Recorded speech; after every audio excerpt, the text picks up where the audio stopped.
peace. I don't peace about this. I know what the word says about it. I'm going to keep my joy full. Yes. I'm not going to let the enemy suck my joy or bring you down, being low in the spirit. When you find yourself low in the spirit, please pray. Please go into the secret closet. Don't hang it on that level. And what you mean by that, Pastor? Because sometimes you can get so low in the spirit to a certain things that you know God has delivered you from and taken you out of. Because you're so low, you find yourself back in. Amen?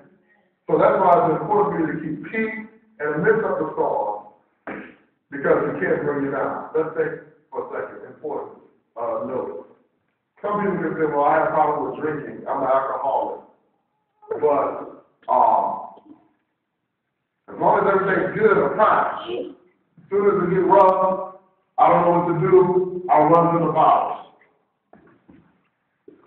Or, I don't smoke weed, but, I'm fine now. But when it gets rough, if it seems like I can't handle it, I can't cope, then I'll run back to the weed. Because that's the only thing I can convert back to, because that's the only thing I know. When you're low, you convert back to low stuff, low places.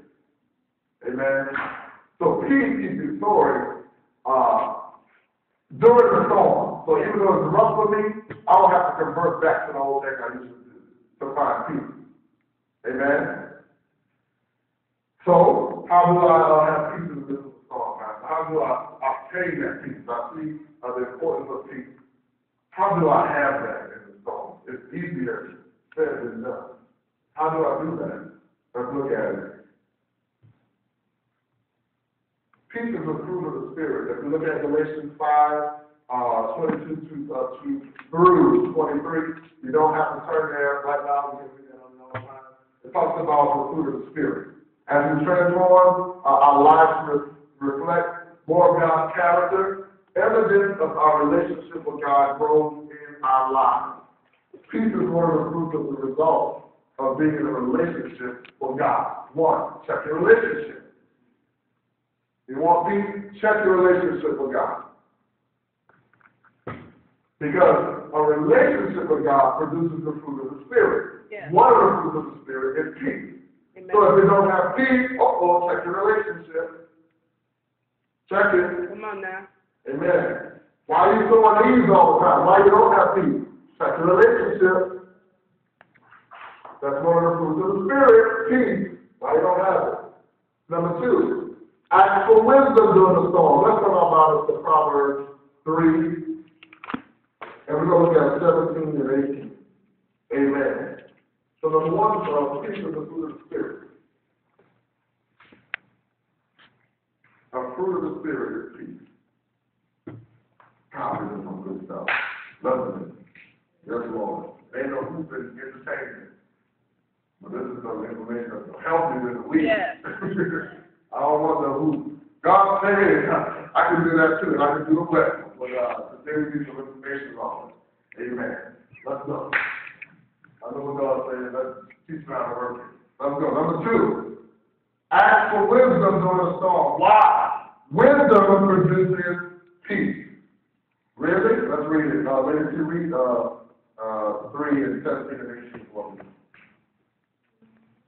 Proverbs 3, verses 17 and 18. Uh-huh. Her ways are highways of pleasantness. Okay, we're talking about wisdom. And all her paths are peace. Uh-huh. She is the tree of life to those who lay hold to her. Uh-huh. And happy, blessed, fortunate to be invited is everyone who holds her fast. Uh-huh. Let's read 17 again. Her ways, read that? Her ways are highways of pleasantness. Her ways are highways of pleasantness. We're talking about wisdom. Okay, that's why you want a way, you want a pleasant route in life? Ask for some wisdom. Keep going. And all her paths. All her paths. Not some of them, but all her paths. Are peace. Are peace. Ask for wisdom in the storm. You need peace, God give you wisdom on how to handle this thing. Give me wisdom on how to handle this thing, because the path of wisdom is what?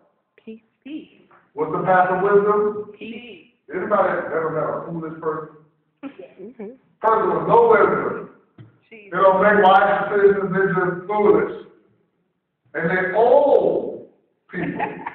Lots of them. No, we know young people, we don't have some immature young people. That's just what, some young people grow up. But then when you get a certain age, you shouldn't be doing the same old thing. Amen. No wisdom whatsoever, and then you usually find they don't have wisdom, they don't have peace. Mm-hmm. Always what kind of turmoil and confusion. Amen. But wisdom produces peace. So how else do we have peace in the storm? One was what? The fruit of the Spirit is peace. So make sure your relationship with God is tight, is good, is kosher, is together. Because then the fruit of the Spirit of peace will produce in their life. And then ask for wisdom, because her ways are ways of what? Peace. Her ways are ways of peace. Okay? When you make wise decisions during the storm, even though the winds of change are blowing, peace is still your anchor. Wisdom will hold you steady, which will produce peace in the midst of your storm. Okay? So how else? Number one was the fruit of the Spirit. Number two was active wisdom. How else do we obtain peace? 3, righteous living. Let's look at Isaiah 32 and 17. This is I'm really being upset this morning. I'm excited about this. Amen. This is good. Amen. Righteous living produces peace in the midst of a storm. Let's go. Isaiah 32 and 17. Read that and amplify for me loud and strong. Isaiah 32, verse 17. And the effect of righteousness will be peace. Okay, read that again. The effect of righteousness will be peace. Will be what? Peace. Okay. Internal and external. Stop right there. Wow. That's good. The effect of righteousness will be peace. Internal and external. So if you don't have peace internally, or you have all hell breaking out around you, sometimes you're going through transition and then God's doing understanding, but sometimes it's not. Are you walking in the right standing with God? Come on. Okay, keep going.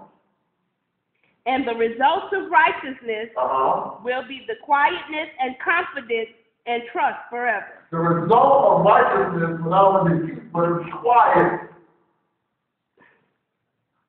You won't have all this turmoil, and you'll be confident. There's a walk in confidence and trust. Amen. In the midst of the situation. Amen. So internal and external peace is the production of righteous living. Wow. Look at somebody who made it pays to live right. It pays to live right. Let me tell you something.